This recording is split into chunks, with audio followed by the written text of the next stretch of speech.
শেখ হাসিনার পদত্যাগের বিষয়ে একটি বিবৃতি গতকাল বিভিন্ন সংবাদ মাধ্যমে প্রকাশিত হয়। তবে এটি পুরোপুরি মিথ্যে ও বানোয়াট বলে দাবি করেছেন তার ছেলে সজীব ওয়াজেদ জয়। রোববার রাতে এক্স বার্তায় একথা জানান তিনি।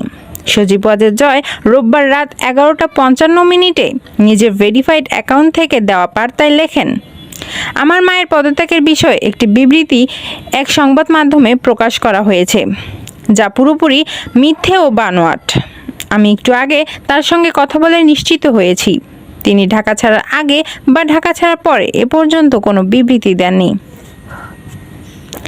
এর আগে ভারতীয় সংবাদ মাধ্যম দি ইকোনমিক টাইমসে প্রকাশিত এক সংবাদে বলা হয়, ক্ষমতাচ্যুত সাবেক প্রধানমন্ত্রী শেখ হাসিনা তার ক্ষমতা হারানোর পেছনে যুক্তরাষ্ট্রকে দায়ী করছে। সেন্ট মার্টিন দ্বীপ মার্কিন যুক্তরাষ্ট্রের হাতে তুলে না দেওয়ায় তাকে ক্ষমতাচ্যুত করা হয়েছে। বলা হয়, বঙ্গোপসাগরের উপস্থিতি জোরদার করার জন্য যুক্তরাষ্ট্র সেন্ট মার্টিন দ্বীপ চেয়েছিল। ছাত্র জনতার আন্দোলনের মুখে গত 5 আগস্ট শেখ হাসিনার সরকারের পদত্যাগ ঘটে। তিনি দেশ ছেড়ে ভারতে আশ্রয় নেন। বর্তমানে ভারতে অবস্থান করছেন তিনি। এদিকে শেখ হাসিনা দেশ ছাড়ার পর থেকেই সামাজিক যোগাযোগ মাধ্যমে বেশ সরব সজীব ওয়াজেদ জয়। আন্তর্জাতিক ও ভারতের স্থানীয় সংবাদ মাধ্যমেও একের পর এক সাক্ষাৎকার দিচ্ছেন তিনি।